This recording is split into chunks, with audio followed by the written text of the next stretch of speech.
Well, fellers, should we just get talking about some video games here? Sure. Let's do it. Jamie, what's your favorite game of the past 4 months? Probably Warhammer 40,000 Dark Tide. Oh no! Dark Tide! I forgot Rise about up, that Dark game. Tide! That was a bad game. Yes, it was. I don't know what you guys are talking about. It was sublime. High watermark. I wish I could have paid more money for it. Did we pay human dollars for that game? No. I mean, it was no. on Game Pass. Okay. Human hours remember. of our finite life, yes. I was going to say time is money, Uh-huh. and we did give it time. Time.is.money. Shit, I want to see if that domain exists. Time.is.money. I don't know how you get that with multiple directories in there, but This site cannot be reached. no. I don't know, dog. Can't you put anything after a site website now? One Can't would do, think, but I don't believe so. I think there's still there's registries. still rules. Okay. Them still rules, and this is still Boss Barrel Radio in this year, 2023, January. I am Griffin Hoffmann. With me is Geoff Brewer Hey, and James Sherer. Hello. Good morning and Happy New Year. And Happy New Year to the Lunar New Year. My resolution is to Hey, beat all the hey. games. Oh! what are you? If I starting could with, get like a Jamie? list, if maybe one of you guys could furnish me with like a list of all the video games, Mhm. and then I'll just work through them A to Z, beat them all. I think there's something to be said for like playing into your strengths, Jamie. So, do you think that you should maybe realign your goal to try and become a dreadnought? I don't believe enough. I don't don't have- understand. My faith stat isn't high enough. So tell me about the Warhammer lore. They're all just the Oh, worst. Jeff, right? don't do this. No, I mean, tell me in 10 It words all or less. started with the No, God 10 words. Emperor Okay, of let's all see here. mankind. Yeah. Mario Miyamoto in Robert in Guglielmin. 1942. So basically, Jesus had a son named Horace, and Horace betrayed Jesus. Jesus. Wait, is this sounds like This the is Xenogears fact. lore? Yeah, it's all the same. Long story short, Sisters of Battle, Flagellation, Yeah, Orcs. love it. But with a K, right? Orcs. Hell yeah. Boys, And they go, wah! wah. When they go on a Hodge, it's called a Wog. Jamie, did they do the orcs anymore? Was that they're rebuilding that due to modern sensibilities? I don't know if orcs have the same level of baggage as other fantasy creatures featured heavily in J.K. Rowling properties, for example. Oh, no, J.R. Tolkien was a piece of shit racist, so orcs are also very loaded. Oh no, that's too bad. Yeah. Look, I mean, role playing is it's all kind of just a little racist. Listen, we changed it from racist to species. Now it's fine, guys. They no did racial do that, traits. right? That's the joke. I have a friend who's really upset about what's going on with D&D. I don't know if you guys are particularly up on it, but Ask them to explain it to you. he tried, Uh-huh. and I kind of listened. Something about licensing. Yeah. Profit sharing. As a D&D player, I don't give a shit because it's very exciting that then this paves the way for more tabletop gaming to hit the mainstream. And more movies. Oh, yeah.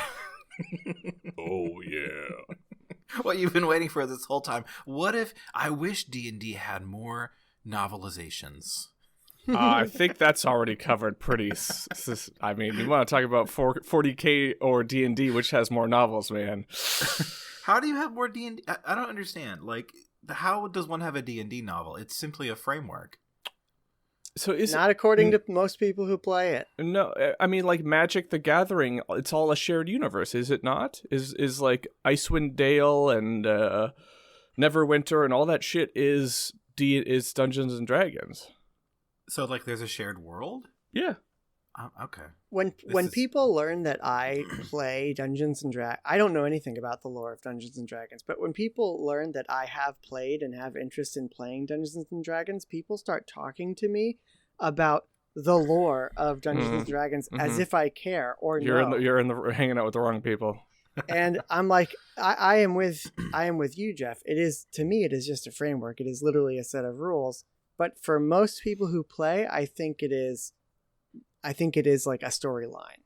They think about it the same way that I think about Star Trek or Star Wars. It's very bizarre to me.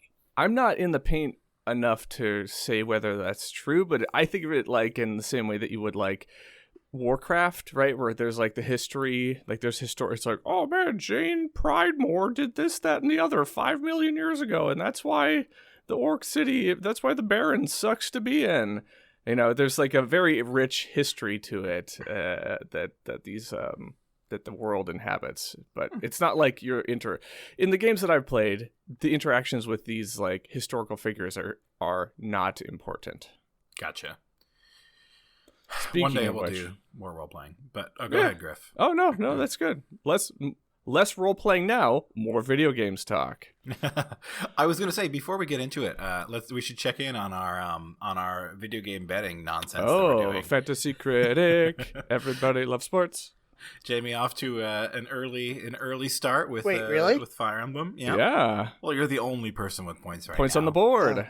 But no, 12.73. It's not bad. Yeah. You give it the old Nintendo B. Can't get away from that. There you go. Yeah. Totally forget the website for this. I don't remember what it's called, but FantasyCritic.games. I have it open right now. We're in the Watch Dogs Invitational. We should just talk about this and just describe all the inside jokes, but not explain what any of them are. Oh, you mean like a podcast? Yeah, exactly. It'll be another arm of our podcast. No, I'm excited. I hope we can check in on that throughout the year. That'll be fun. I really enjoyed the activity of doing it because it forced me to like look into games throughout the year that I may not have really thought too much about. Yeah. Yeah. So did you put all your money on Forspoken? 5-Spoken I'm going for, actually. I'm waiting for the sequel. I did. Yeah, go ahead. I was gonna. I don't know if you guys noticed, but my picks were all star related for the most part, and then I kind of had to pivot off that due to limitations. But yeah, I thought that was kind of wild that this is year. There's a lot of it's the year of the stars. There's always a year of the something, right? It'll be like, I don't know. Last year was Giant Tree on Fire. Wait, I'm trying to think what Giant Tree on Fire games there were. Elden Ring. Oh, yeah, that's the big one, of course. Yeah, and the other biggest game ever, Genshin Impact 3.0. Second only to Genshin Impact 3.5. Coming soon. Boy, oh baby, oh baby. All right, we can talk about video games. We just were. I know, but we can talk specifically about specific video games. I want to talk specifically about some of these games, Griff. Okay. You want to talk about some games you're playing this year or some games you finished up last year and were like, man, that Burning Tree was pretty damn good. That Burning Tree was amazing. I mean, we can certainly touch on the big games of the year. I think we all know that Elden Ring was like the best. Absolutely. Undoubtedly. I'm more curious, Griff, and I don't want to get us out of order here, but I want to hear about Chained Echoes because I was going to buy that game, and I have not made my mind up yet. I'm glad you asked about it. I know that we're trying to set the table less, but I am so...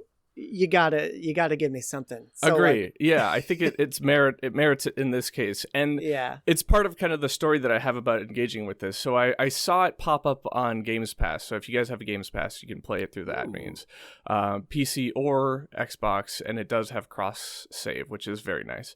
So I saw it pop up on like end of the year dashboard, and the thing like the fucking tagline of it was like, "Do you like Chrono Trigger and Xenogears and want a game like that again when games were good, Griff?" And I was like, this is clickbait the game for me here. So I looked at it and I looked at the screens and I read the little preview of it, and I was like, okay, Chained Echoes, yet another unknowable title of a video game that I can never remember, and I dismissed it.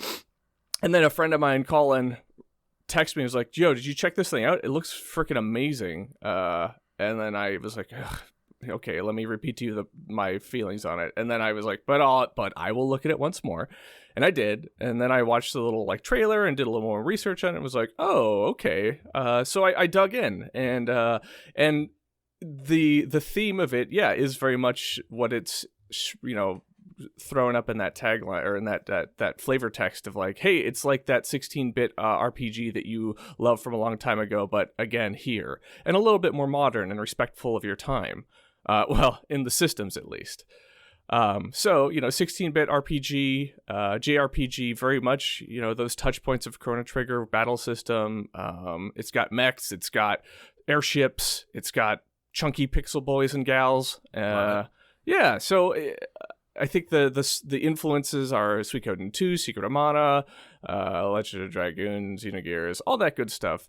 But it is there's your Chrono Trigger, everything. Game starts with like a flashback and a festival and so on and so forth. So it's quoted at about 30 to 40 hours. So I was like, all right, let's try this. Let's get into this.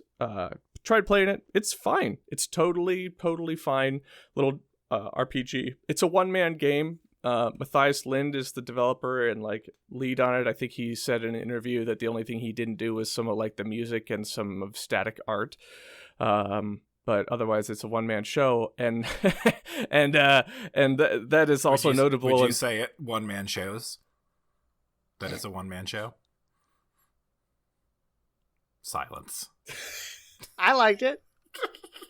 I laughed. Go ahead, Griff. Well, you got to snort. I snorted. I didn't laugh. It shows that it's a one-man show. Yeah. Yes. Okay. Carry on. Yep. I'll just make note, edit all of that up to restart. Hey, everybody! It's Boss Brewer Radio. Have you guys heard about Warhammer 40,000?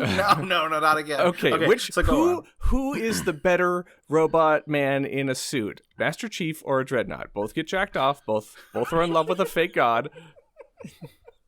Totally Dreadnought. Of course, you would say that. Yeah. That gets Master the one Chief news has item no I wanna purity talk about. seals. Not a single wax seal on that man. It's because he went through re-entry too many times. He went through orbit. His wax seal will just melt off. So, Griff, what I was trying to ask you is, so sometimes a game, when it's a one-man show, right, it's like, it has its own personality, but it's like, it's incredible, it's transcendent, it's a vision, or it just is, the charm wins you over. Some games, when they're a one-man show, it's like, oh man, this guy bit off a little more than he could chew. Okay, so is there a negative for it being a one-man show? Correct. I don't know, because what I was going to say was the reviews that I was reading were stating that maybe some of the bloat comes from it being overwrought, overwritten, and in the theme of speaking of authors with too many consonants, a Game of Thrones-esque level of verbosity for some of these story points, which then elevated the play count up to 40 to 70 hours to play through it. And I was like, oh god, I don't know if I want to do this anymore. But I kept chugging away at it. And I really think that the battle system and the modernization respect for my time is what I've been really enjoying about it the most. So the battle system is very much your classic JRPG. Like, you've got a menu, you've got your attack, defend, items, blah, blah, blah. But everything is a microcosm to that battle. So you leave the battle, your HP, your tech points, whatever, are restored at the end of it. So you can run away at any time and restart the battle, even on boss fights. It's very much, playing into the ability for you to enjoy the combat at its maximum level at all times.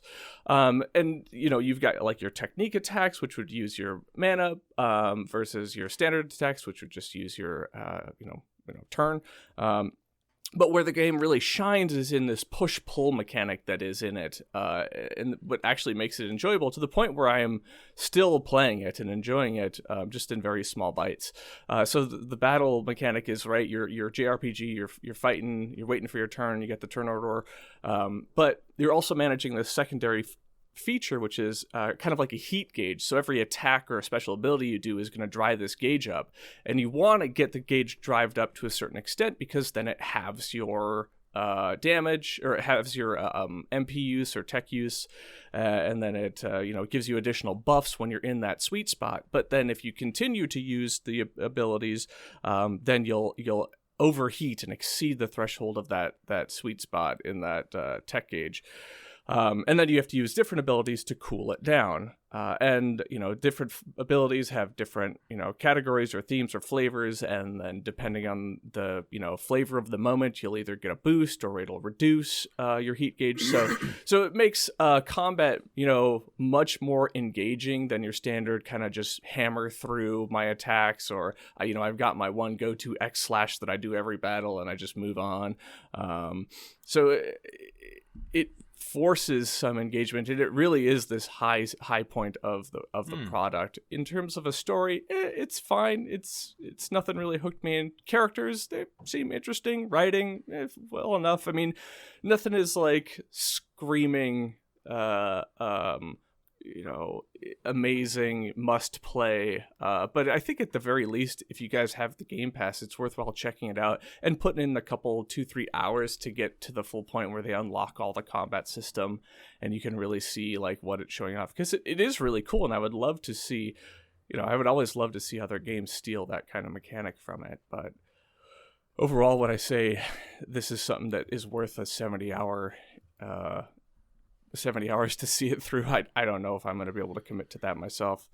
Okay, yeah, I mean, I'm always like hooked by these games that have these promises, right? And then I've just come to become really jaded about them. So I'm kind of was in your position, Griff, where it was like, okay, this game kind of talks a big game, but like it's never saying that like you're just trying to recapture that magic exactly is really missing the point. And that kind of marketing almost has the opposite effect on me sometimes. Same. But to hear you say that it's a fun game, that there's a lot of love in there, and that the combat is good, does excite me. I expect the story to be okay, so that doesn't surprise me necessarily.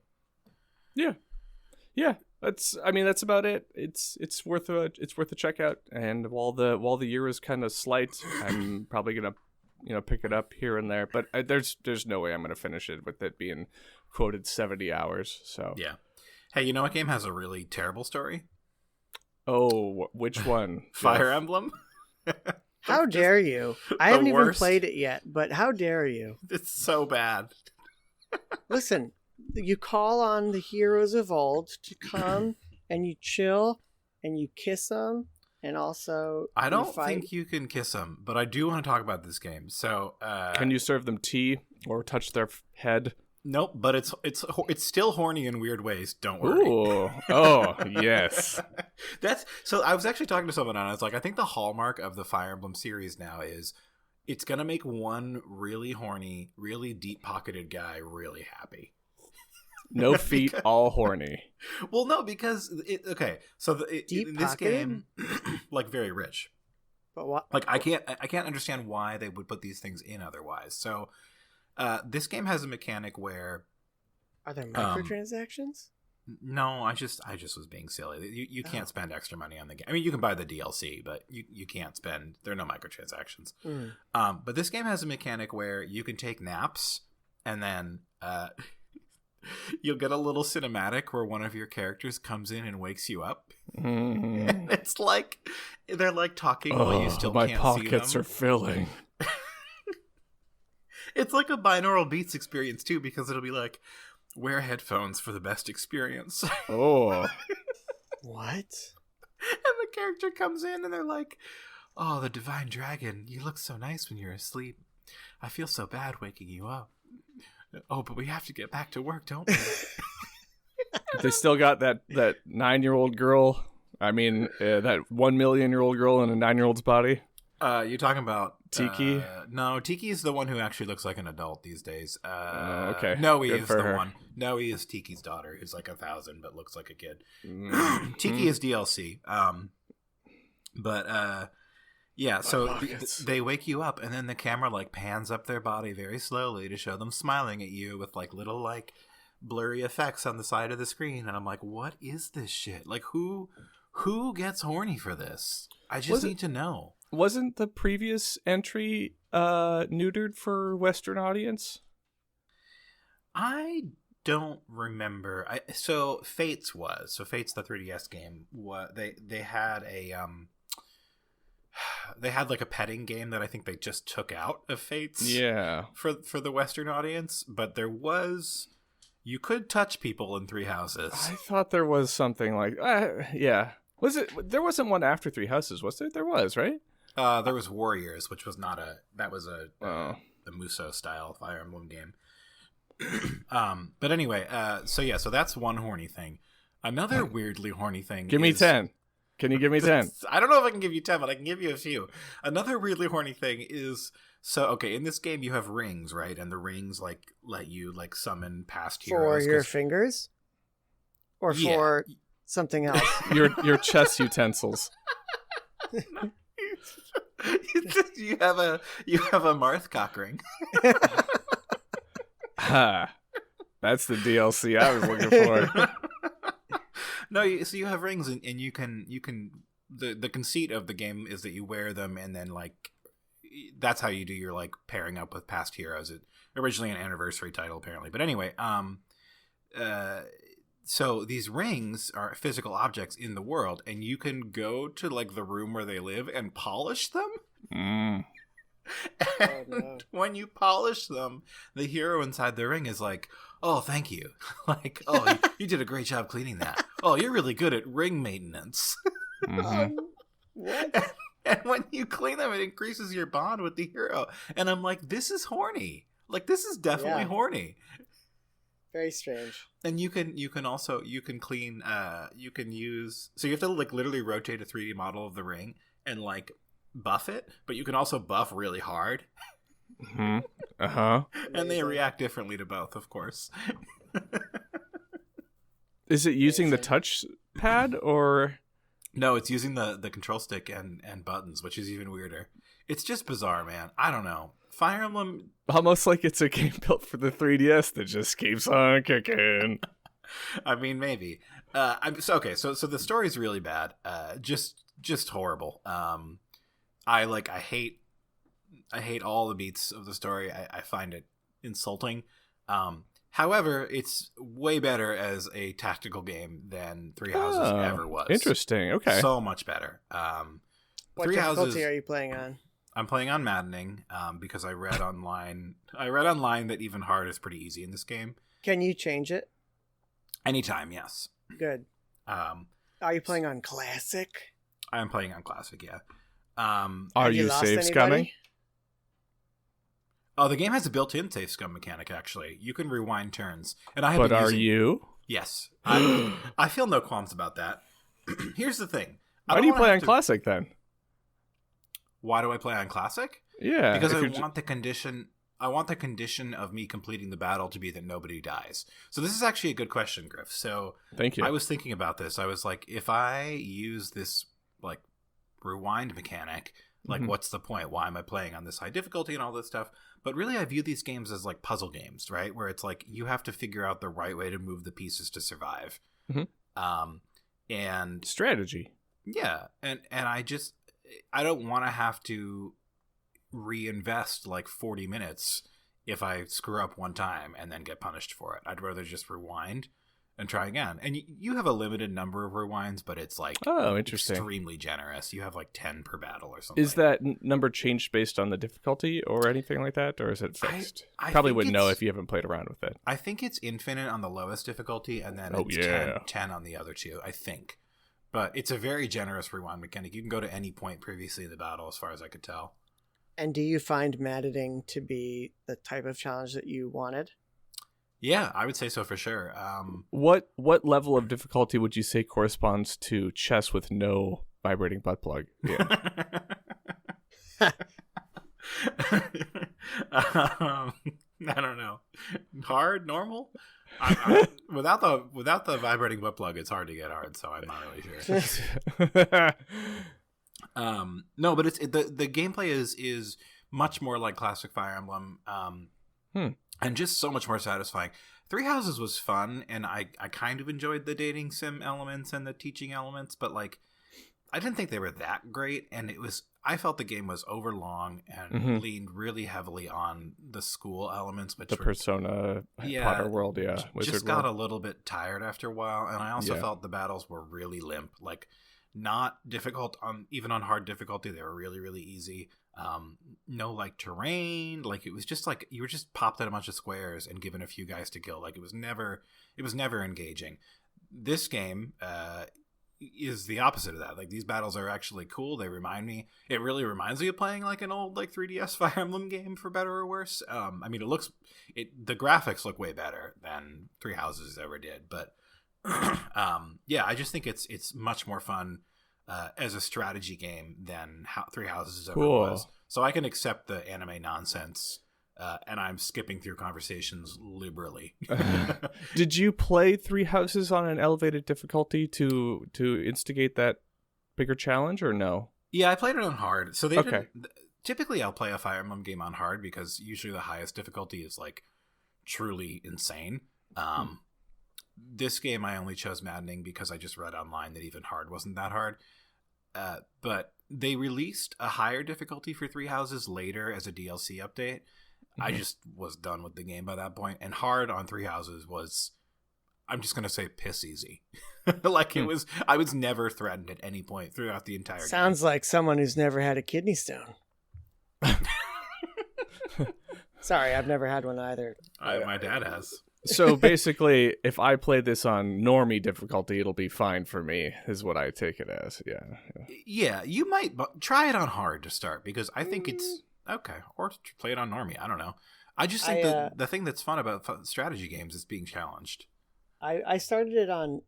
So I literally booted it up, got to the point where it asked me what the difficulty I wanted, and then had to turn it off because I had to go do something. And I did choose the difficult in classic, but maybe I'll bump it up, especially if you can rewind turns. I think I might bump it up. Non-classic just means your characters don't. They don't die. They don't die. Yeah. Okay. Let me ask so you that's this, usually Geoff. what I play, because then it's like, okay, if I do Jeff, to what you said, like play a fight, and then it's like, shit, last turn dude gets walloped, and now it's like, well, I guess I could play this whole thing over to keep them alive, because that's what I'm gonna do, but I have respect for my time. Yeah. So I usually just play on normal, because I'm gonna get the same outcome anyway. I'm not gonna just leave them to their death. I'm not gonna play like true hardcore accept responsibility XCOM style. Yeah. Sorry, Jimmy, these games don't feel like that kind of game. What did you want to ask, Jamie? Does maddening? What is the difference between maddening and hard? Is it that you feel weaker, or is it that the enemy is smarter or better? I honestly have no idea. I just went off. Do you feel weak? A little bit. I fought a battle to take back a castle, which was. It took me a while to figure out the right path to not just get freaking overwhelmed, because I was like, it's kind of broken into two parts where, like, at first you're sort of outside the throne room and clearing guys out there. That wasn't too bad. Then it's like, hey, you can like go straight into the throne room or break through the side door and like surprise the enemy. And I went and fought the guy who's like chilling on the throne. There's always one of those kinds of missions in Fire Emblem. And I killed him. The Pretender. And then it was like, surprise, in this game, sometimes when you kill someone, they come back to life. So I had to kill him the tables have turned. I had to kill him a second time, and I was like, I can't do this. This is impossible. So I had to rethink my entire strategy and actually go through the front door rather than the side entrance. Oh, interesting. And like, methodically clear everyone out. That's kind of cool. And then wait for him to be alone, and then I barely had enough to kill him. It was tough. Oh, okay. Yeah. I'm getting the sense that I am just going to maybe leave it on the hard. See how it feels. You could always bump it up later. Yeah. I was going to say also, I do hate the story, kind of, at least the initial beats of the story. They're just really stupid. I do kind of like the first villain lady. I don't know if it's because she's like hot anime demon or if she's just cool. Probably. Is she worthy of a butt or boob mouse pad? Probably, yeah. Okay, all right. She's not as bad as your sister mommy in Fire Emblem Fates, but she's pretty bad. You can skip cutscenes, right? Yes, you can just hit plus to skip cutscenes. And you and it's not like the story is bad, but it's also copious, or is it both bad and copious? I mean, here's what I'll say. I was in kind of a crappy mood this weekend, and I was playing through the initial story beats, and I was like actively mad at them, but I was like, I'm not going to skip this. I mean, it's front loaded, right, with some story nonsense, and I think the worst part is the beginning, honestly, because like it's just your character's so stupid. Like, what is the point of her or him?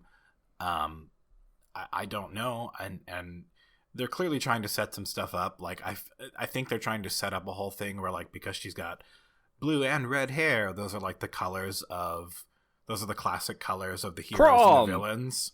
Well, no. So in the original Fire Emblem or in older Fire Emblem games, all the ally combatants are blue, all the enemy combatants are red.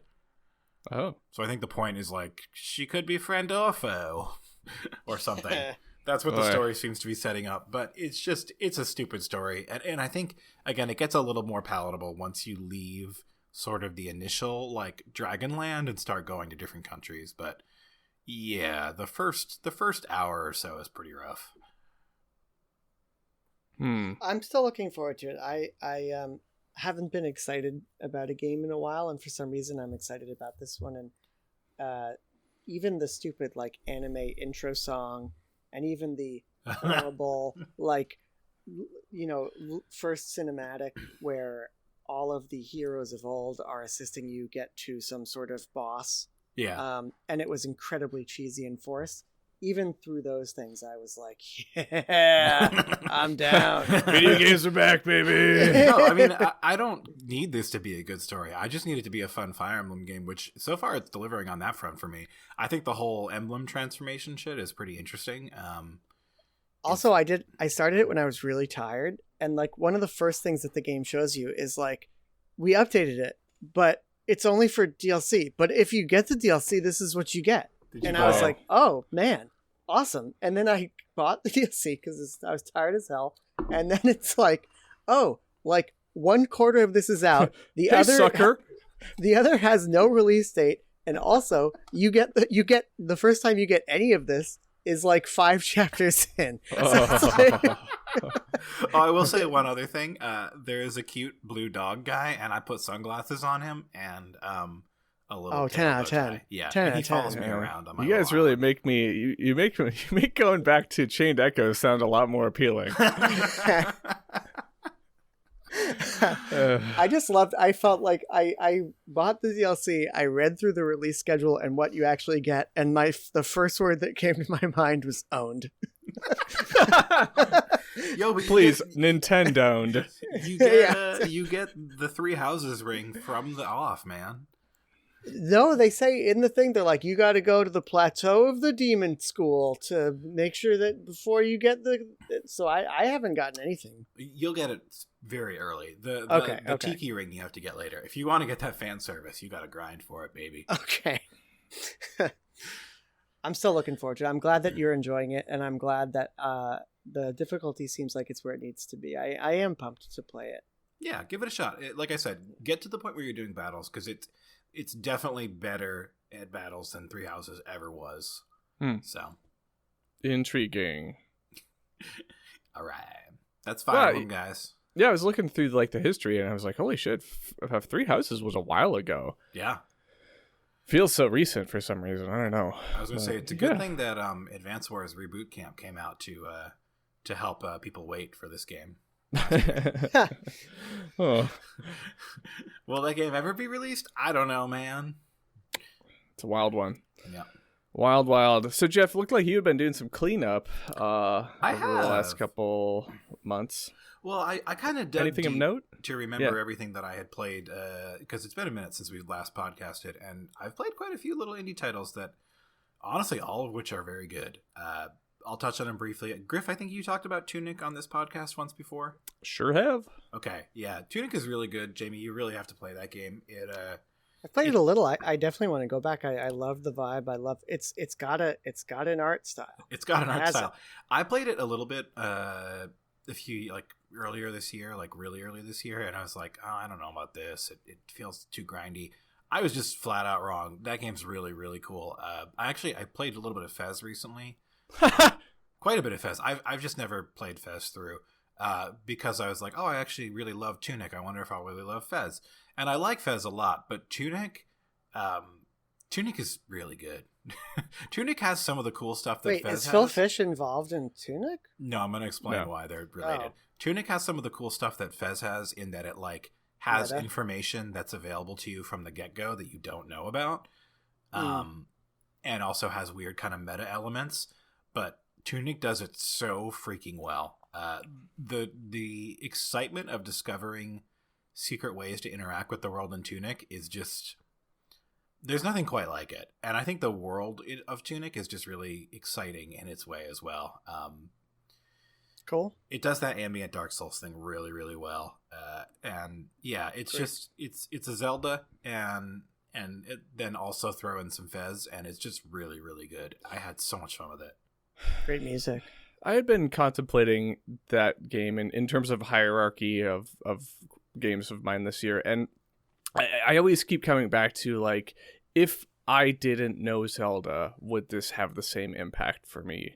And I think the short answer is absolutely no. No, it would not. Like, the bait and switch that happens a couple times through it is, I think, would have less of, and the referential art style and just everything about, like, all the it leans so heavily on nostalgia for Link to the Past that I think it's actually to a fault.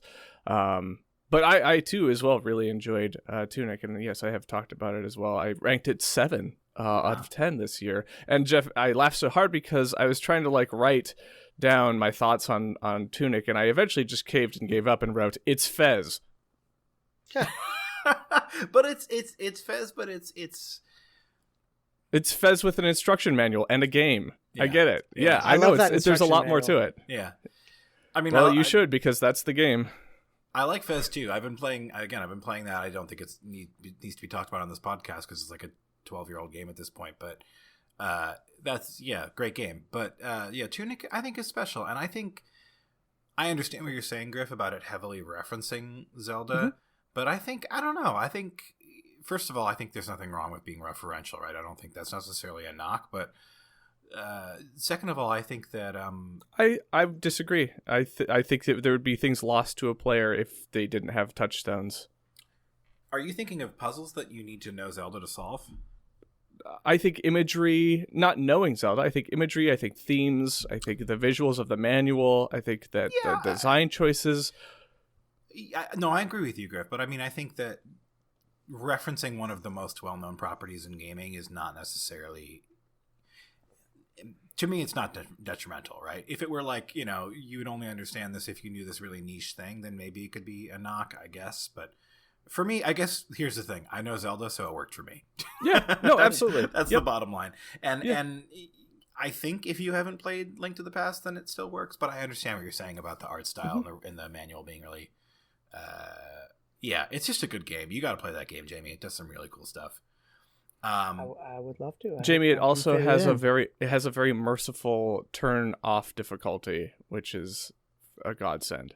Yeah. Oh, good, because I remember it pretty quickly. It got very difficult. I didn't know if I was on the wrong path or if and difficult in the way where I was like, okay, this really is a Dark Souls kind of difficulty. Yeah. It came out right around the same time as Dark Souls or Elden Ring of the year, and for me there was a point in which I just at the end of the game had to turn it to can't die mode because I had just finished Elden Ring. Was like I am in no mood to abide another just grueling boss fight. Yeah, so it definitely is very nice. The boss fights are definitely tough, and they do feel like Dark Souls in that like once you've figured out how to manage them, they're not as bad, but. Yeah, it has some pretty challenging moments that are very clearly influenced by Dark Souls. Yeah. But yeah, I'll move down my list of games just because these are all games that I think, again, were quite good. I played Inscryption, which I think is a 22 game. 21. Oh, it's 21. Okay. Yeah, my second favorite game of 2021. Yeah, really great game. Jamie, just so you know, roguelike. I've played... Builder. Okay. I'm in the second phase, so I'm in the 8-bit phase. Oh, you're in Act 2. Okay. Yeah. Yeah. You can stop. I was going to say, if you're not compelled anymore. Act 1 I actually am. I'm not as compelled, but I like the idea of the different decks and the different, I guess you could call it currencies or mana ideas. I like the idea of mixing and matching. And I also think that the game has a really good auto build. And I really like that. Interesting. Like, when I get new packs, if I'm not sure what's good, if I just do auto build, I have found that at least in where I'm at in the second act, it seems to build pretty solid decks. Are you sure you're in the second act? Everything's 8-bit, and there's multiple... Oh, interesting. Because those would not be the high points I would speak to in Inscryption card game. I'd be inclined to agree that they're not high points. Second act is relatively cheesable. I mean, I think it's fun. I like the second act. Yeah. Well, I should say the third act is the weakest, right? But 2 is fine. Yeah. Jamie, I would see it through. Here's what I'll say about this game. So everyone knows Act 1 is really good. Atmosphere just cannot be beat. It's so cool, so menacing. The idea oppressive. Yeah, the idea of being able to get up from the table and like walk around the area is so cool. It's like a simulator for going into a hobby shop. The level of like animosity, the judgment. The judgment that you'll, and it's really good training for that. The darkness. They just need smell-o-vision. Oh. Yeah. Oh man, it's pure diabetes. The reason why it ranks so high with me is it was yet another one of those games that took me and helped me understand a genre. Mm-hmm. And the reason why I ranked Deathloop more enjoyable than Inscryption was because Inscryption broke the game system. And that's why I enjoyed it. Like, I didn't learn deck builders better and appreciate deck builders better. It said, "Fuck deck builders. let's just have some fun here." And that's like mechanically why I absolutely adored Inscryption. Beyond the story and the goofiness and the world and setting and table setting and all that stuff we just briefly brushed over. But yeah, it was the meta narrative tied to deck building or meta mechanic of deck building and manipulation that just sold me so highly on it. Mm-hmm. Yeah, I mean, I'm basically, I think with you, Griff. It's like that first act with its kind of cool storytelling through the deck building and all that stuff, and sort of the ways in which you can game your deck and make it even better. Mm-hmm. Really cool. And again, go ahead. What did you play it on? Switch. Ooh, weird. Was there? How did you deal with files? You were given a computer to look in. Oh, yucky. Bummer. I played it on the Steam Deck, and I think my experience was probably pretty analogous to yours, Geoff, and I thought it was great. I'm using only analog sticks and buttons. And, well, okay, so spoiler for a game that's 2 years old, but there's a point in which you have to use your system files to manipulate your deck, and one of the things that happens is like, okay, pick the oldest file on your PC. So you are literally going through your drives and searching for the creation or modified date or whatever origin date for the oldest file you have out there. So if you're a person who carries over hard drives upon hard drives upon hard drives, physical, versions, and you've got stuff from 2008, that then transforms into a card and manipulates the stats. And there's a point in which you have to delete contents, or there's things that rely on file size and all interacting with, your actual system of hardware or software. Griff, just to kind of give you some details. So the computer they give you is relevant to the story. Oh, yeah, that's interesting. So there is something. Is that? I guess you wouldn't know if it's different from PC then. I assumed it was. I wondered how they would handle this because I knew it was part of the game, and I know that's a thing that this developer likes to do. I'm interacting with a computer. It looks like, is that something that you did not do, Griff?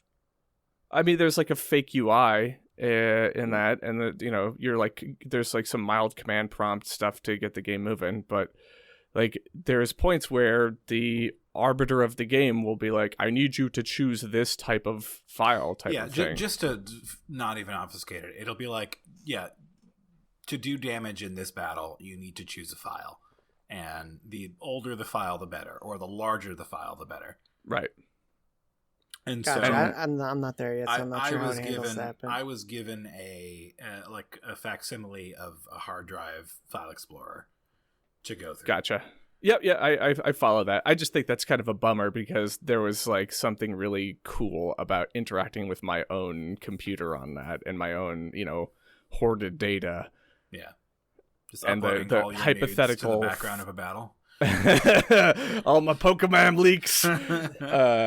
It was interesting though, like then the kind of Undertale-esque, is this changing something beyond repairable value? Like if it says we're gonna delete this file, did it actually delete the file type of the thing? Mm-hmm. Yeah, I would assume that on the Steam Deck it probably is going to give me an experience similar to Geoff's, because the Steam Deck is not. I mean, you can access a desktop version of the Steam Deck, but that isn't surfaced to the average Steam Deck user. So I would imagine I'll get the Wii or Switch experience. Well, Jamie, you're not like going into the command prompt and / running shit executables, gotcha. Right? It's like you're still within the game, but the game is leveraging your own real life software files. Yeah, I'm guessing you'll outside of the game I'm folder. Guessing you'll get your own file system.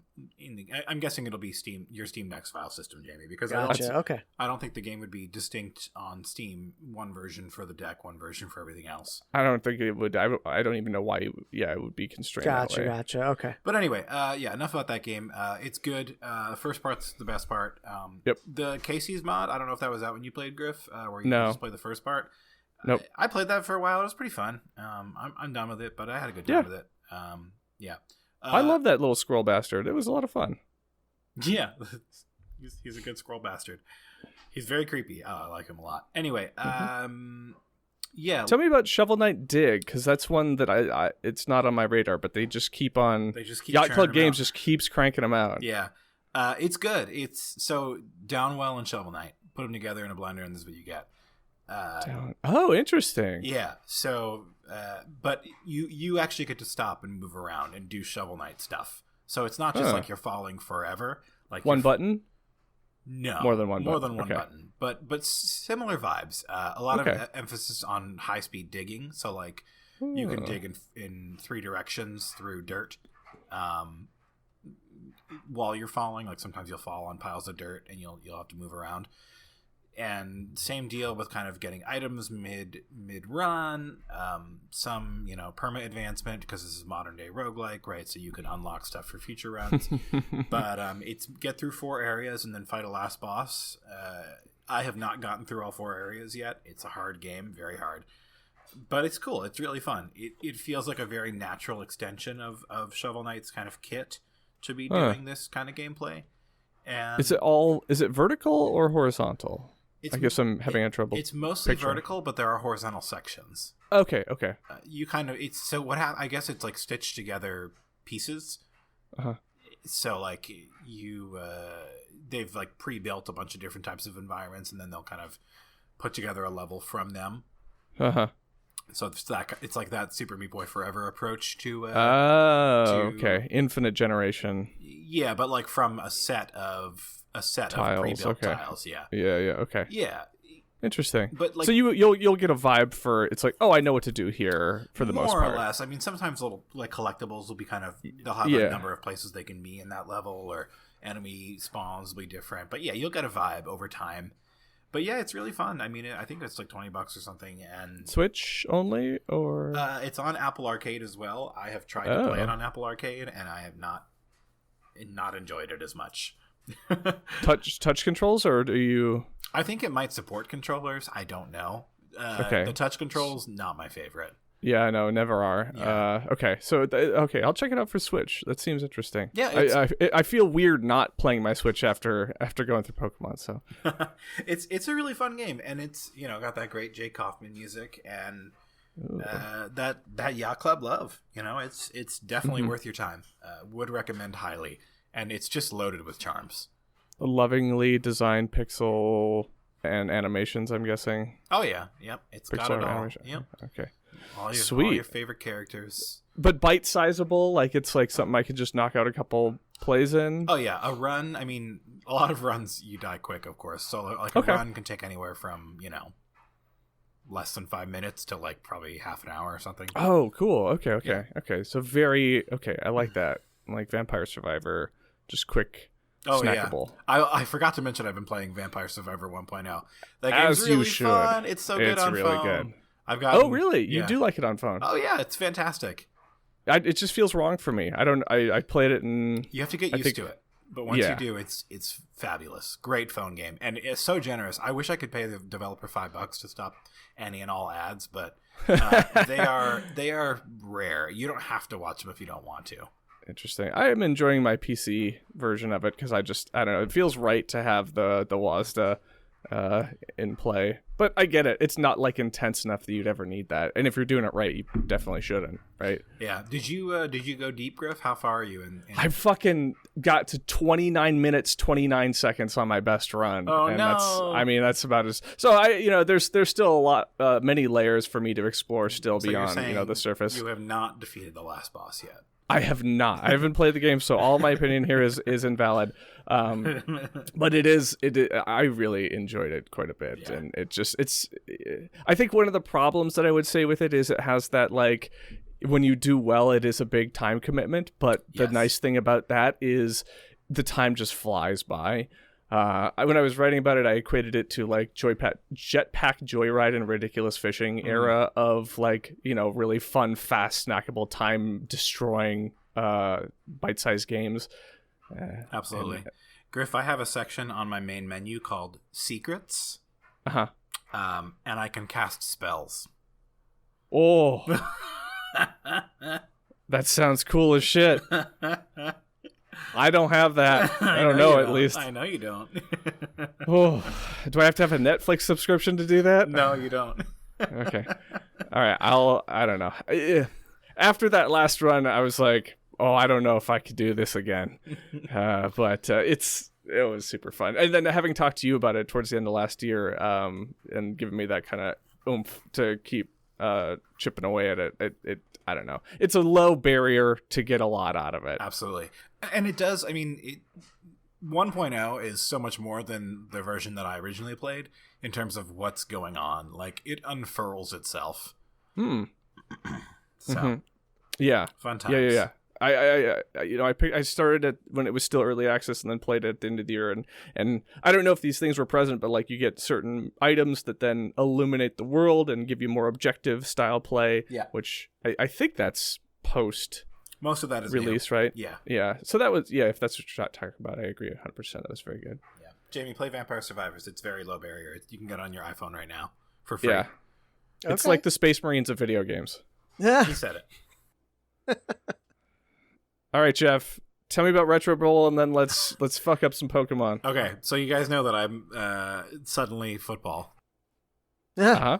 Suddenly football. So suddenly football appeared. The way I found this game is I was looking at the best games of the year for 2022 on Switch because I was like, I would love to just have something to fill my time, and I had just finished Pokemon, and I was like, what do I do now?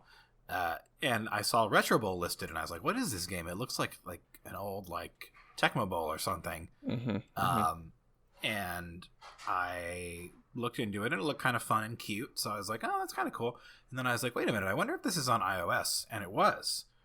And it's free, and I'm always looking for a decent iOS game, and it's really good. It's definitely made for this moment for me. It's got like a team manager element to it, which is kind of fun. More, not like, team manager for people who are like sports pros, like team manager for people who like just want to get the numbers to work or whatever, like make the numbers bigger, do the things, manage morale and a couple other things.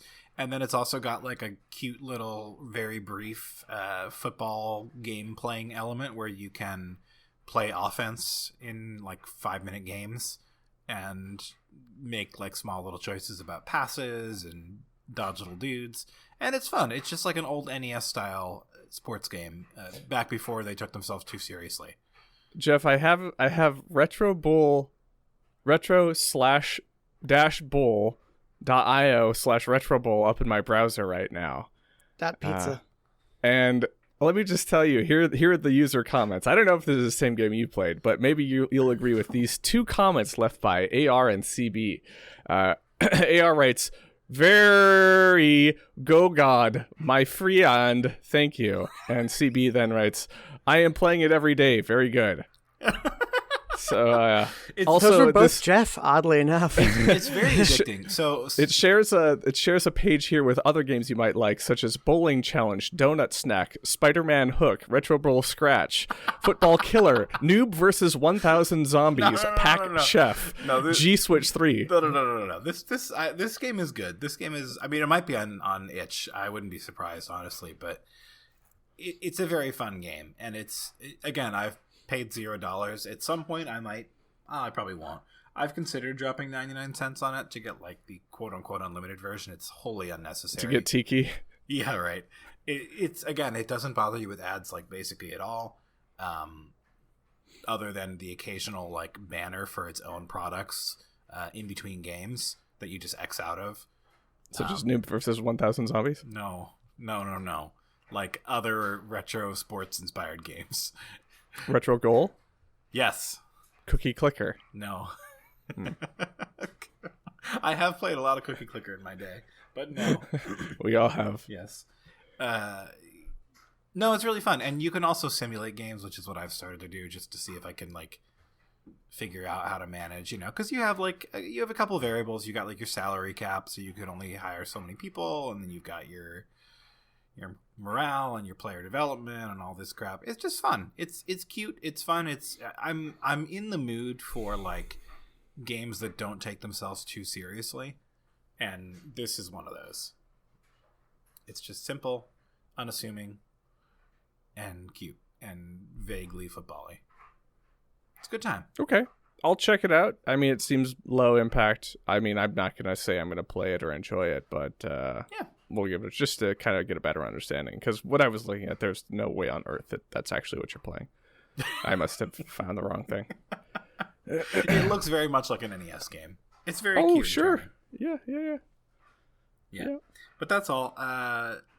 Like I said, a lot of smaller titles over the past however many I'm months. leaving a lot on the table too, because there's a whole lot of shit that we've played that we haven't talked about since last we met. Yeah. But in the essence of time, should we talk about some Pokemons? Yeah. All right. Jamie, what's your favorite new Pokemon? I like Easy Charizard. answer, Jamie. Charizard? Okay, that's acceptable. Nope. Have The you right guys heard answer of is the right answer is the old Pokemon. You ding ding ding. Good No. answer. Anyone who says that weird looking evolution of the treasure chest needs to die in a fire. Yeah, that thing looks fine. No, he's the worst. It's fine. Anyway. Griff, how do you like Hey, Pokemon? it's a new Pokemon. Do you like it? That's about it. I didn't make my top 10. No! I played it. I did my due diligence. I got to the end of it. It was an enjoyable experience, but it is definitely one of the weaker Pokemon entries for me in that it felt like it was a lot of time invested from an outsider, not a for me as a player. It felt like the game maybe had spent too much time on the open world and things that I did not find very impactful, and in fact the Pokemon-ness of it was lost to me due to that. So yes, it was cool that it had a lot of new like systems, and the open world non-linear thing was cool, but that's not what I'm going to Pokemon for. And it really shone through for me on this and affected my overall enjoyment with it, especially when it was, juxtaposed with Arceus, which was earlier this year, and felt like this is a good deviation on the Pokemon franchise that then did things that made it more enjoyable for me. So my feelings about Pokemon Scarlet and Violet, I really like this game a lot. I thought that... So, Arceus was great. I really had a great time with Arceus, too. Arceus was kind of one note in what it was doing, right? It's explore the world, go catch the guys, and That was really fun. I had a great time with it.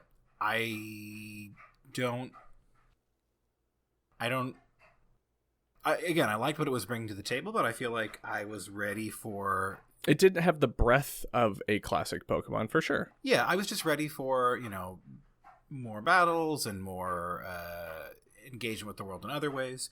And I felt like this game just did such a good job with that. I don't really know... I can't exactly articulate what I like about it so much, but I just think I liked the vastness of the world. I thought it was fun to just go to random places and find...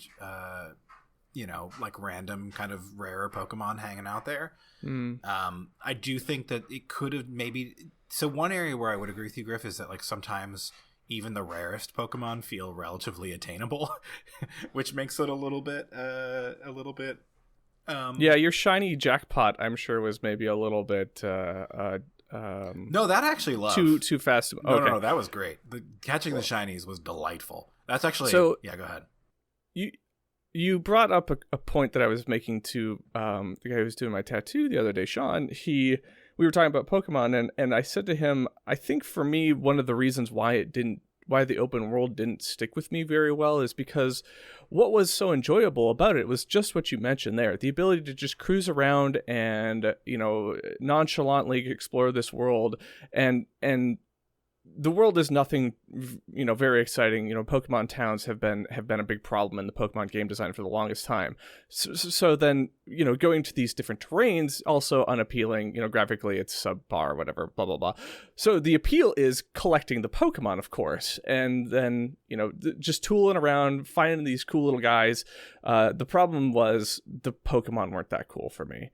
So I felt like it was a really big whiff in that what should have been appealing, which was just meandering around this open world, having a good old time with no real sense of urgency and just kind of, being a nice pedestrian in this Poke world, to the extent of collecting cool dudes, their dudes weren't cool. And that's what really fell flat for me and caused me to kind of like then critically look at it and be like, hey, maybe if there was less time spent on this open world, or maybe if there was, or I shouldn't say that, if they made the Pokemon more appealing, if there was something more that was more suitable to me, then maybe I would have enjoyed just noodling around more. That's fair. So I enjoyed the Pokemon for what it's worth. It's kind of the classic cycle for me. I see them for the first time. I'm like, oh, these things are hideous. I get used to them and I'm like, oh, these are really cool. And then I start to love them. Except for that gold dude. He sucks. I mean, it's fine. I can accept his existence. He does suck. I feel like, I don't know. For me, it was nice to just have lots of different goals and like self-inflicted challenges. Like I really enjoyed how you could go into areas that you were under-leveled for. Yes, really I did like that. I enjoyed that there were 3 separate stories going on, even if none of them were like that impactful. I actually think Arwen, I think his story was probably the best, just start to finish. I enjoyed that portion of it too. I think the story was bullshit, but the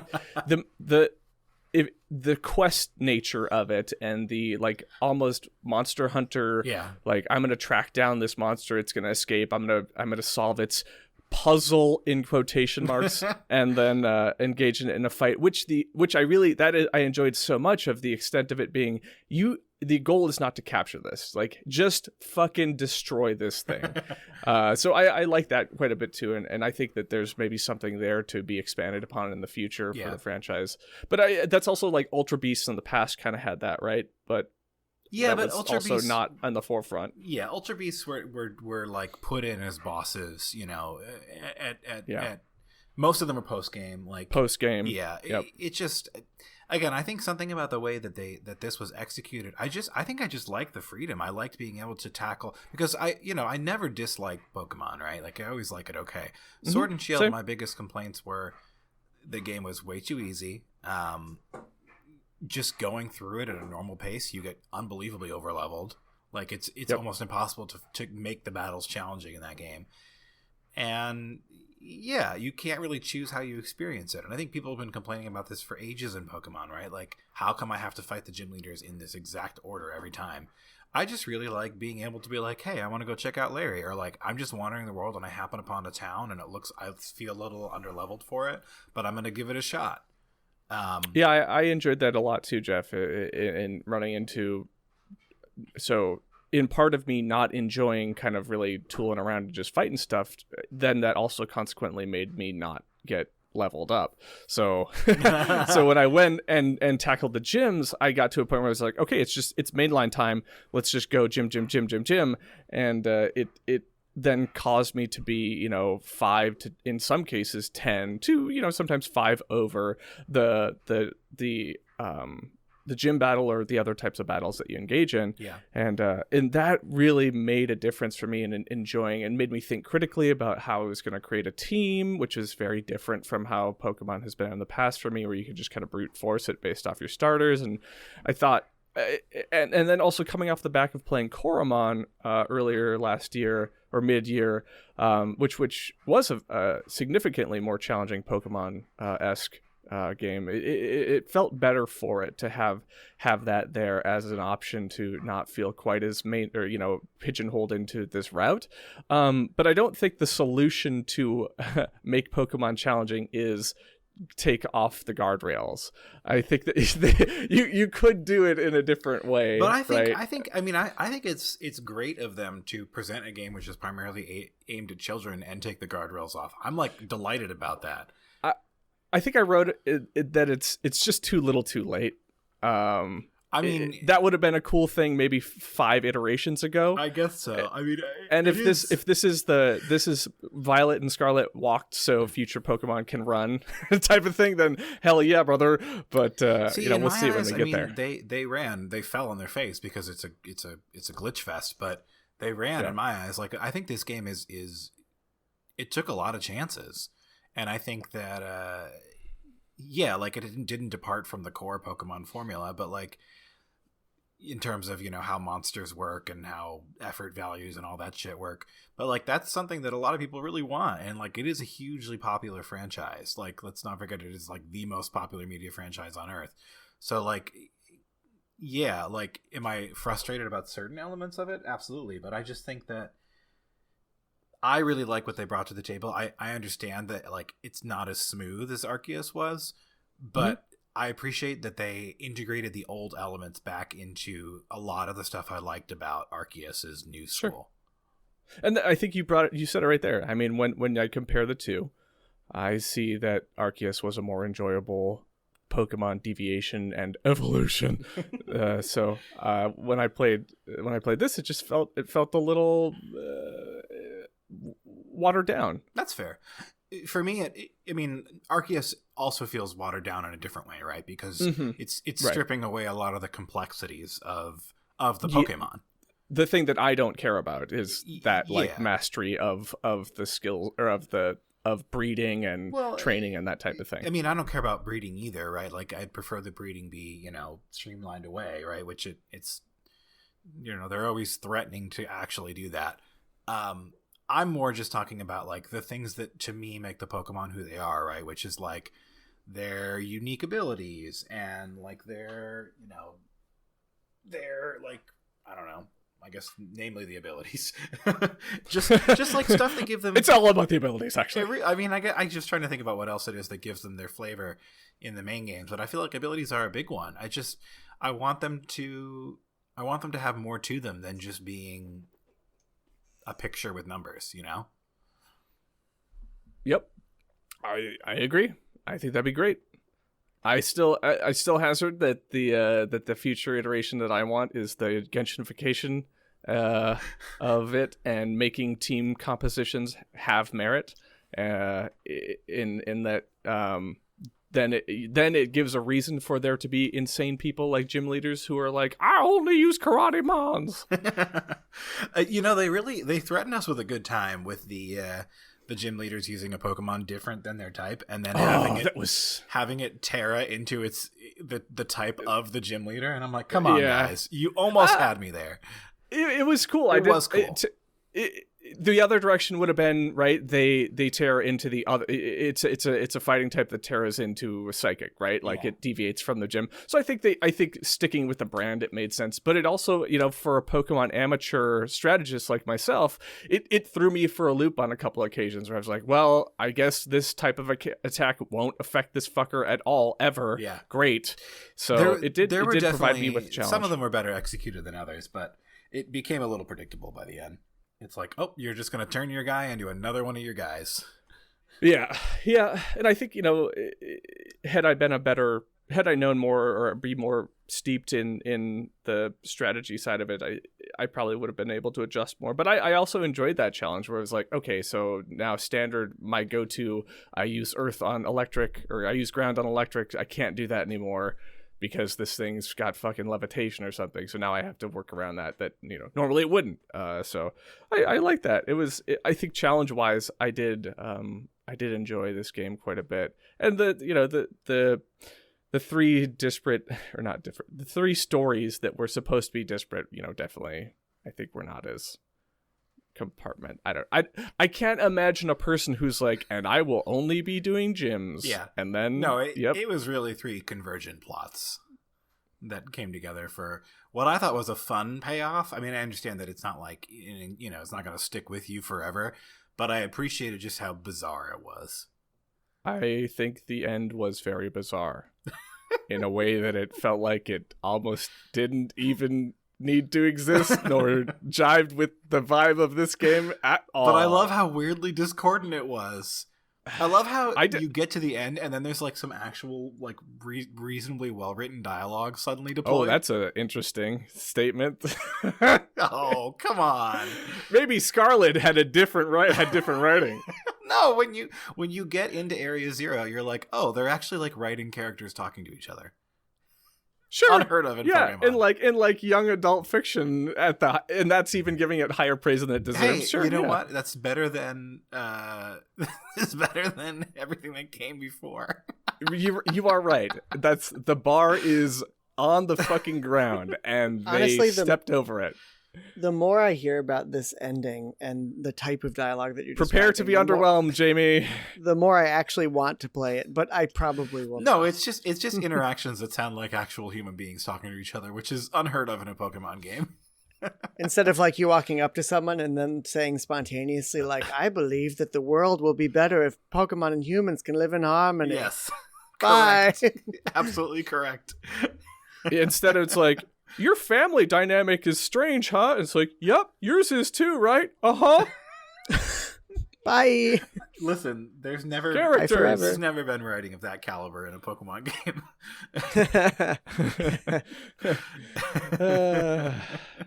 Yeah. It was entertaining. I mean, it definitely did not sour me on anything, but I think in the same way that you felt about Sword and Shield being like very aggressively uninteresting, I kind of feel like that about Violet and Scarlet. Fair enough. Except for the starters, who were all cool, except for the water guy. But he turns into a dancer, a hot dancer. We dance. He got cakes. That's pretty cool. They all got cakes if you look hard enough. And I do. Well, fellers, I think that's about it for our list of topics game-wise. Is there anything... I know I've got listed here some chat about games you're looking forward to. We talked about Fantasy Critic and how that's kind of illuminating the rest of the year for us. Is there anything last year-wise that you'd want to shout out? I know we said Elden Ring is undisputably the best game of the year, but I don't know. Anything else on there? I've been trying to pick some highlights for myself. It's not from last year, but I feel like the Steam Deck is really giving me a reason to go back and play some of these games, and I finally played through freaking Disco Elysium. Oh, so good. And, God, what an incredible, like, completely unique experience that was. And don't need to talk about it, but just loved it. Can we all agree that the writing in that game is almost as good as Area Zero as and Pokemon? Yeah. I mean, someday. I thought it was weird when you walked up to that NPC in the doomed commercial district, and she just started saying that if we all believed in Pokemon as much as we believed in each other, the world would be a better place. I just, but no, that's great. And the other thing is, just speaking again of Elden Ring, I mean, for some reason, Elden Ring on mobile is like extra magical. Like imagine the magic of Elden Ring, but like actually I'm doing it. mobile. And it's really how I want to play my grueling third person high intensity and high execution game is it excites me. It makes you feel like it's less of those things, which is why it's so nice. Mobile, it makes it feel more accessible. This is the thing about handhelds, and I agree with you 100%, Jamie, and this is why I should get a Steam Deck. Playing everything on handheld makes it so much more low barrier. Exactly. And the other thing about the Steam Deck is like it opens up the world of PC gaming, but it prevents you from doing that thing that we all do when we download a new PC game, which is we spend 30 minutes. What do we all do? We spend 30 minutes just making, MSAA times 4, MSAA times 8, which one, or at least that I do. And I feel like the Steam Deck is just the Steam Deck. Yo, dog, you got any of that subspace ambient occlusion? Or whatever the fuck it is. So it prevents me from kind of going through and doing that. And basically, you just fiddle around for like a minute. You find something that works, and you're happy that you're playing Elden Ring on a mobile device. It doesn't matter that it's 30 frames per second. It doesn't matter that it doesn't look like pristine. It's just amazing that you're playing it on a mobile device, and kind of takes that element out of it for me. So that's really like my takeaway from the end of last year is the Steam Deck. So Jamie, basically what you're saying is when you put artificial guardrails in place, you can enjoy games better because you're not so hyper fixated on quality of graphics and game and like, optimization experience. Totally. And Steam Deck allows you to do that. Also, got it. Okay. There's something really nice about holding your gaming device in your hand. I think that's like one of the best ways to play. I've played a lot more TV gaming recently, but I will always love handheld gaming. And for someone like me, for some reason, even when I step back, seems to just be working literally all the time. Having it available, even if I have 30 minutes at the end of the day, if I'm still in my office, is really nice. Also, Griff, have you held one yet? I held one recently, and they're so nice. Yeah, I saw that. No, I have not. I'll tell you this. Everything that you guys said, I feel the opposite way about. So I don't like handhelds, and I have no problem with lobotomizing myself to enjoy a game without being at its most optimum. So that magical little tool will not work on me. I feel like handhelds for me. So not only do they take me away from that nonsense, but they also I can play one when Jessica's around. That is the one thing that I do appreciate about a handheld is that artificial presence that it affords.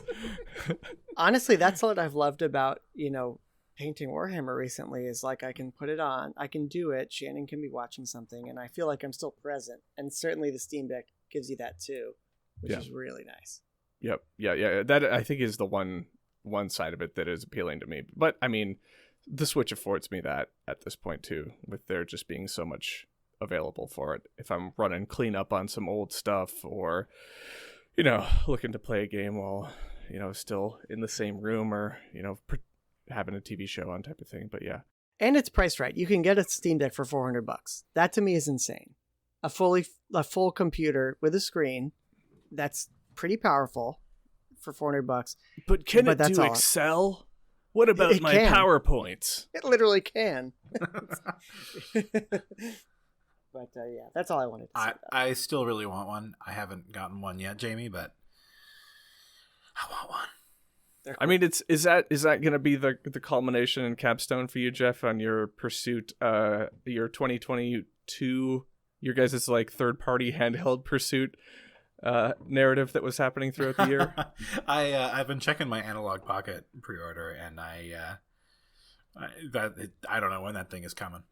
The Odin, Chinese Odin thing or whatever. The Odin's sweet. I like the Odin. I wish it didn't smell weird when the fans turned on. But otherwise, it's great. It doesn't work poorly or anything. But I want bigger and better. I want an FPGA. Sure. And Fair the enough. SNES emulator now emulates every chip, which is super cool. Griff feels that way Yeah, too.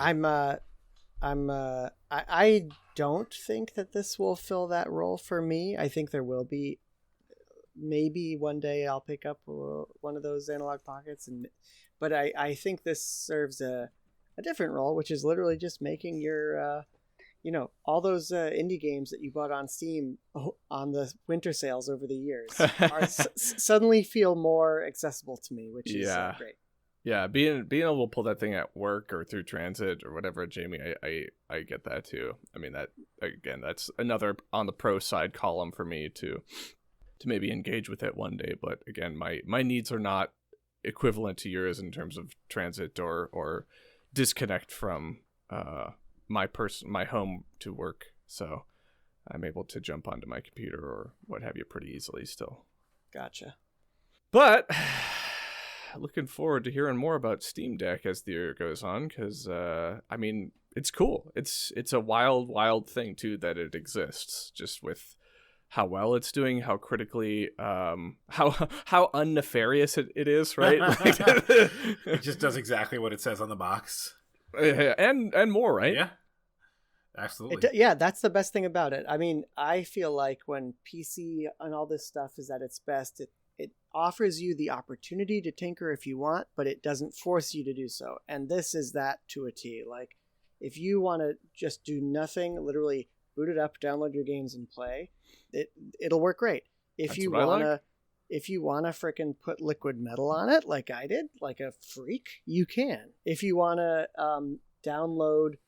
if you wanna trick it into playing your games from other game stores, like if you want it to play all your Epic Store games, you can actually fairly easily do that. There are ways for you to get it to play your Xbox games. So it's all there. But whatever degree you want to engage with it, you can, which is cool. Nice. Geoff, I will also say that I think it was maybe 2022 was maybe an oversaturation of Pokemon for me. What with Arceus, Coromon, Scarlet, Violet, and then the most superior product of all of that mix, which would have been the 2.6, I believe, maybe it was 5 Genshin patch that was Pokemon, and the writing outstrips any Pokemon ever created there. So again, Griffin, are you going to edit in? Can't come for the king. Are you going to edit in 15 minutes of Griff's Genshin corner in this podcast? Not 15 minutes will not do it enough justice. All in iambic pentameter. Very strange. As the bard would want. I mean, again, having put in probably 100 hours in Genshin, it's a great game. I just I fell off, and I don't want to come back. Nope, you're good. Yeah, you're good. But yeah, I just, there was a lot of Pokemon that year, and seeing it done in Genshin in like a smaller, somebody. I would hope that it was a developer being like, hey, I like this, I want to do this in this game. Can I have a crack at it? And it was very enjoyable. Have they added controller support on mobile yet? I don't know. I don't have a mobile controller that I would ever use. I just want to know if there's a way I can play it handheld. That's what it really boils down to. Yeah, I can check for you, but it's fine. I don't know off the top of my head. When I got the Odin, the controller had to be emulated. So I was like, nope, not going to do that. Yeah. But anything else? Did you guys ever play Rollerdrome? That was on my list of enjoyable games last year. I played a little bit of that on the Steam Deck. That game kicks ass. Yeah, it does. Roller skating and shooting people game? Exactly right. Was that fun? With an art style. You guys like it? Absolutely fun. It is. Not only is it fun, it's fairly, you can get pretty deep with it, but you can also forget all the controls and then pick it up again and still have fun. Ooh. That's what I like. Well, it looked a little complicated, so you got my attention. I don't agree with that, but well, you can pick it up again and you can not get the super high score, but you can still have fun with it, which is what I've been doing. I don't remember every little thing, but I remember how to grind. I've got the same 4 things that I do, and that's good enough to progress in the game and feel like you're having Did fun. you get to the end of it? No, I did not. Okay, so let's talk about playing a game not like that. No, I'm just kidding. No, it's good, Geoff. I think you should check it out at least. To Jamie's, I think Jamie, you and I are in agreement in that it's an approachable game. You can pick it up and have fun with it really quickly. If you're looking, Geoff, and saying like this might be too much, too many things, like it doles them out in a very measured way that you can pick them up very, very succinctly. And its systems are interesting in that it's like you're doing tricks to get bullets to reload your weapons to then execute the targets in the map to then get to your win state. So you're having to balance between doing tricks and combat, which definitely changes things up. And Jamie, I say specifically, it's not something I could just kind of run back to every time, because specifically for me, it was having to unlearn Tony Hawk mechanics and deep creviced brain folds of Tony Hawk finger mechanics in there, or finger motions. So I had to really focus on those type of things. But yeah, it's super cool, super fun game of last year. Really good look to it too. It's, for me, it kind of captured, when I felt like I was really, firing on all cylinders when playing Neon White. This kind of captures a little bit of that, but to me felt less, playing at the low level and not through to the end of the game that it felt less punishing when I screwed up. Because you're not going to fail the level.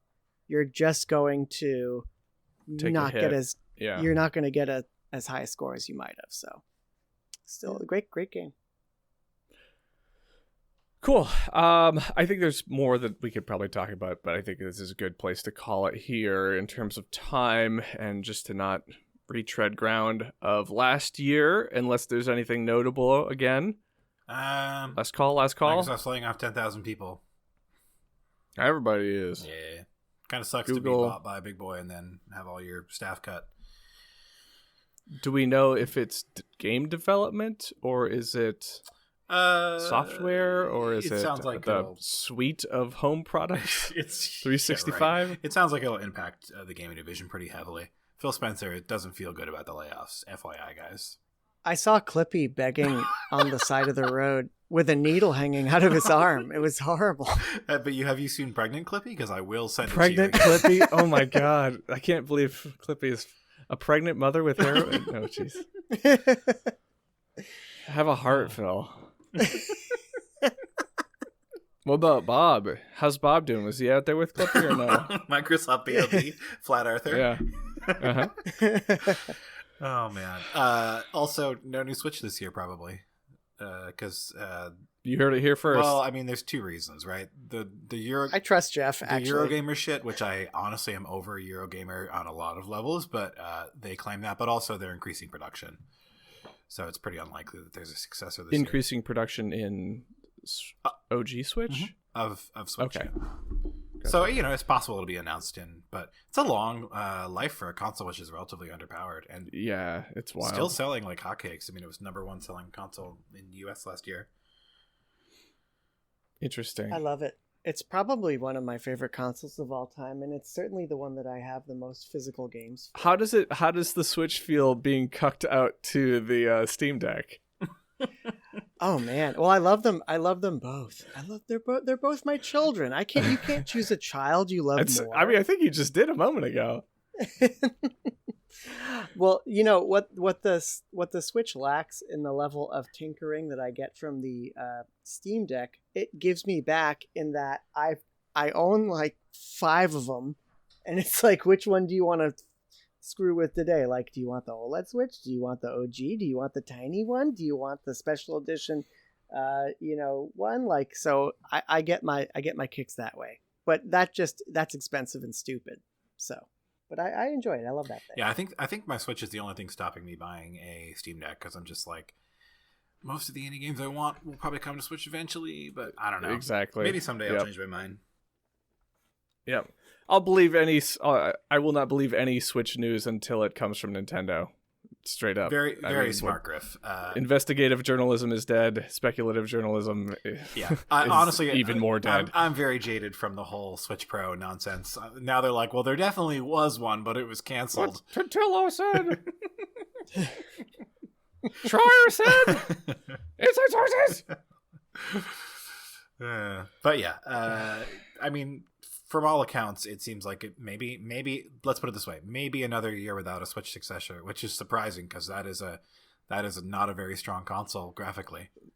This is my play, though. See, this is what I think that however goes Tears of the Kingdom goes the next Switch console, and if I were a betting person, which I am because we're playing Fantasy Critic, I am betting on that game being multi-platform and then getting pushed to next year to coincide with the launch of a new. Oh, you're betting on a year-long delay for yes. Tears of the Kingdom, yep. even though it got a release date. Even though it got a release date. Okay. Bold. Now, it is bold, but have you seen gameplay? I mean, I blinked, so I missed most of it. Exactly, right? Yeah, so are you kidding? I saw so much. He was falling through the sky. He was just falling. He was falling through the sky. Liquid Griff. Link. That's gameplay. Liquid Link. Before. Yeah, it's like a riding horses through trees. Liquid. Master Sword. Korok seeds look like little duties. A surveillance guardian. Okay. You got to bring your tablet into the hot room. You got to bring your tablet, the Sheikah tablet, into the cold room. Oh, I get it. Hot room. I understand now. Link gets microwaved. Yeah, exactly right. Oh, you're talking about the PAL key. Oh shit! You were going farther back than MGS4. I remember them PAL keys. That's right. The PAL keys. Well. Do you think the PAL key ran at 50 hertz? Griffin just died. He's dead. No, yeah. I killed him. I'm dead. This has been Boss Bro Radio. I've been Griffin Hoffmann. I've been Geoff Brewer. I have been and will be James Sherer. Bold. Whoa. All right.